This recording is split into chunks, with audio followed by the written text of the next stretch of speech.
Hello everyone, నేను మీ రాజీ సన్నిధి. Welcome to my channel Raji's devotional journey. ఈరోజు మనం వెళ్ళబోయే ప్లేసెస్ మహారాష్ట్రలో ఉన్న అక్కల్కోట్ మరియు పండరీపురం. హైదరాబాద్ నుంచి ఈ రెండు ప్లేసెస్కి కూడా డైరెక్ట్గా ట్రైన్స్ లేవు. సో ఈ రెండింటికి కామన్గా హైదరాబాద్ నుంచి షోలాపూర్ వెళ్ళి అక్కడి నుంచి మనం వెళ్ళాలి. షోలాపూర్కి బస్సులు ట్రైన్స్ ఉన్నాయి. మేము వెళ్ళింది Nampally to Bijapur Vijayapura express. Morning fresh అయి షోలాపూర్ నుంచి 40 కిలోమీటర్ల దూరంలో ఉన్న అక్కల్కోట్కి బయలుదేరాం. అక్కల్కోట్ అంటే దత్తాత్రేయుని పరంపరలో 4వ అవతారం. అక్కల్కోట్ మహారాజ్ దర్శనం చాలా బాగా జరిగింది. ఎందుకంటే పొద్దున్నే చేసుకోవడం వల్ల చాలా బాగా అనిపించింది. అక్కడి నుంచి నేరుగా 110 కిలోమీటర్ల దూరంలో ఉన్న పండరీపురం పాండురంగ విఠలుని దర్శనానికని బయలుదేరాం. పండరీపురంలో మెయిన్ టెంపుల్లో కేవలం 2 దర్శనాలు మాత్రమే ఉంటాయి. అవి ఏంటంటే ముఖ దర్శనం ఉంటుంది, తర్వాత చరణ దర్శనం అంటే స్పర్శ దర్శనం. స్వామి పాదాలను స్పర్శ చేసుకుని దర్శనం చేసుకోవచ్చు. ఈ రెండు కూడా ఉచితమే, టికెట్స్ ఏమి ఉండవు ఎక్కడ. కాకపోతే మనం ఎప్పుడైనా దశమి ఏకాదశిలు తిథులు చూసుకుని మాత్రం వెళ్ళాలి. ఆ 2 తిథుల్లో మాత్రం చాలా జనం ఉంటారు.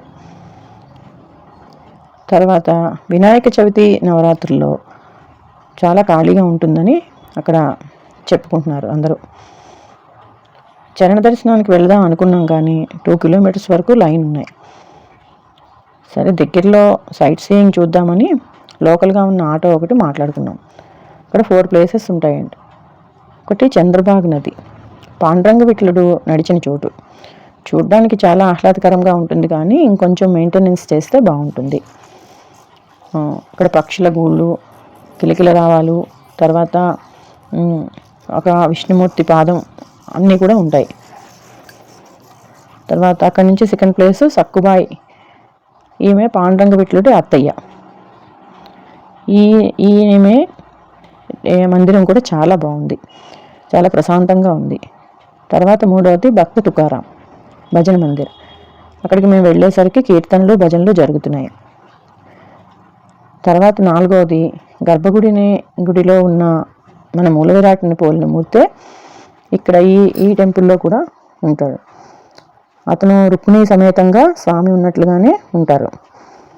చాలా స్వామి ముఖంలో చాలా కళ ఉట్టిపడుతోంది. అక్కడి నుంచి మెయిన్ టెంపుల్కి ఒక సందుగుండా మమ్మల్ని తీసుకుని వెళ్ళారు. స్వామిని ముఖదర్శనం చేసుకుని బయటికి వచ్చాం.